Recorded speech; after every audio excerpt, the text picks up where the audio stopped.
চাই, নেশামুক্ত ভারত চাই। আমি কেয়া দাস, আমি একজন সাইকোলজিস্ট। আজকে আপনাদের সামনে নেশা আসক্ত মানুষের জীবনে কিভাবে তারা কঠিন সময়ের মধ্যে দিয়ে যায় এবং তাদের মোকাবেলা কতটা কঠিন হয় সেই নিয়ে কিছু বক্তব্য রাখি। নেশা শুধু শারীরিকভাবে সমস্যা তৈরি করে না, এটি মানসিকভাবে আবেগজনিতভাবে নানান রকম সমস্যা তৈরি করে। তাদের মধ্যে নানান রকম মানসিক দ্বন্দ্ব শুরু হয় এবং তারা নিজেদের হারিয়ে ফেলে, আস্তে আস্তে নিজেদের চিনতেও পারে না। মানসিক দ্বন্দ্বের সাথে সাথে তাদের সেলফ কনফিডেন্স লো হয়, সেলফ এস্টিম কমতে থাকে, তাদের মানসিক জায়গাটা শক্ত করার চেষ্টা করি।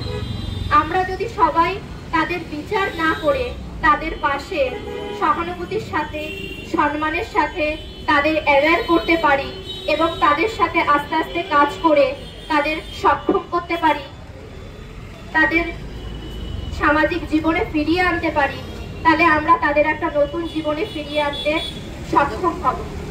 এটাই এই বার্তার মাধ্যমে আমি পৌঁছাবো যে আপনারা যারা মনে করছেন নেশায় আসক্ত মানুষ এবং তাদের পরিবার যে এখান থেকে বেরোনো অসম্ভব, এটা কিন্তু অনেকটাই সম্ভব যদি আপনারা সঠিক চিকিৎসার মাধ্যমে সঠিক জায়গায় পৌঁছাতে পারেন।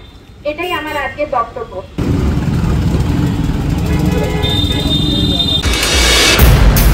আমরা মেসেজ দিতে চাইছি যে নেশা শুধুমাত্র শারীরিক সমস্যা না, এর সাথে সাথে মানসিক, সামাজিক এবং পরিবারগতভাবে নানান রকম সমস্যা নেশায় আসক্ত মানুষ ফেস করে থাকে। তাই আমরা তাকে বিচার না করে তার পাশে সম্মানের সাথে, অনুভূতির সাথে দাঁড়িয়ে তাকে একটা সুস্থ জীবনে ফিরিয়ে আনার চেষ্টা করতে চাইছি। আমার নাম কেয়া দাস, আমি একজন সাইকোলজিস্ট।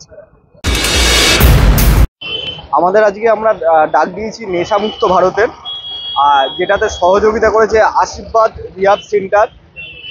আর আমরা টোটাল এখানে হচ্ছে যুব সমাজ পুরো আপনার হচ্ছে নেশাতে আসক্ত হয়ে গেছে। যদি আমরা নেশার থেকে মুক্ত করতে পারি যুব সমাজকে, আজকে অনেক অনেক অনেক থেকে ভারত উন্নত হবে। তার জন্যই আমাদের এই প্রচেষ্টা। আমরা প্রত্যেক জায়গায়, প্রত্যেক মোড়ে, নওপাড়া বিধানসভায় সব জায়গায় করব আমরা এটা, সাধারণ মানুষকে জাগরণ করার জন্য। নেশা ছাড়ুন। সৌমিক গাঙ্গুলি আমার।